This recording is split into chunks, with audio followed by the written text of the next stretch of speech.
Time is the most valuable asset that you will be having in the exam, and it is you and only you who has to decide how do you want to spend this asset. My name is Anchit Garg and I welcome you to this session in which I will be discussing a brief about that how can we better manage time among different sections in the upcoming NABARD Phase 1 exam. As we know in the changed pattern, the first 5 sections, your reasoning, English, computer knowledge, quants and decision making are qualifying sections, whereas other 3 sections GA, ESI and ARD are merit sections. That is the marks you get in the 3 sections GA, ESI and ARD will be basically the deciding factor whether you clear phase 1 or not. But at the same time, the other 5 sections, right, can stop you from clearing phase 1 if you do not clear the cutoffs. Now, whether those cutoffs will be sectional or whether those cutoffs would be cumulative, we don't know. That's an enigma for us. Now, a common view that is emerging among many of the aspirants is that in merit sections you shall be spending 80 minutes and in the qualifying sections you shall be spending 40 minutes. Well, I don't agree to this. I think this is not a right strategy. I'll give you a different view into this, right? If we just think in a different manner, just listen to me and I hope you will agree with me. See, in merit sections there are 100 questions, and what are the sections? Sections are your ESI, ARD and GA. Now these sections are not those kind of sections which are maybe calculative in nature or lengthy in nature. I think rather than thinking how much time I should be contributing or how much time I shall be utilizing in the merit section, you should be thinking that I will be completing all these 100 questions. Completing means at least you will be reading and seeing whether I know this or I do not know this. You will be going through all these 100 questions in the first 55 to 60 minutes. That should be your goal. And it is completely achievable. There is no point spending 80 minutes on the merit sections, even if they are the merit sections, because then you would be just wasting up on your time. The only way you can be spending 80 minutes to solve 100 questions is that you are just thinking, seeing a question which you don't know and you're just wasting up on your time.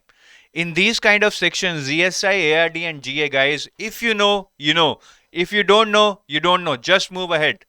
Or either even if you want to guess it quickly, right? Just looking at the question and just thinking, I mean, it will not put answer in your head. So there, please avoid any time wastage. Just thinking that it's a merit section, I need to spend more time, I need to score more, that is not going to help. Simple logic, 100 questions that can be easily solved within 55 to 60 minutes, and that should be a mantra. Right. Then coming on to the non-merit sections, there are again 100 questions. Right. Now, in these 100 questions, there are 5 sections. You have quant and reasoning, which are calculative. You have English, you have computer knowledge, and you have decision making, which are not that lengthy or calculative in nature. So how to distribute a time, these leftover time of say 60 to 65 minutes among these 100 questions? See, first of all, we don't know if there are sectional cutoffs, but let's assume there is a sectional cutoff because we can't take that risk. So if there are sectional cutoffs, we need to score minimum in each of these 5 sections. What can be a minimum safe score? I would say around 25%. If the section is really easy, then maybe 30%. If the section is really difficult, then maybe 20% will do. Right. So that you have to assess that time in the paper that what could be the sectional cutoff for this section. And as we have discussed about cutoffs in detail in a separate video, the link for which is given in the description of this video, in the description of this video, you can see there, right, that I have discussed about the history of cutoffs and what can be the sectional cutoffs if at all they are there. So first target should be to score around 25% marks in all of these sections, in all of these 5 sections. And again, if section is very, very easy, maybe take it to 30%. If a section is very, very difficult, maybe take it around 20%. After you have ensured that no, you are around that target of 25%, 20% or 30%, then if there is some spare time that you should be spending upon the easy sections. Most probably I would say computer, decision making and English are normally easy section in the NABARD exam, but there is no guarantee for that. So again, you have to assess that assess that on the run in the exam. Say if reasoning is very easy, then the remaining time, if at all it is there after ensuring that you are getting 25% in all the sections, then spend that maybe on reasoning. But normally computer can be attempted very quickly. Again, if you know, you know, you if you don't know, you don't know.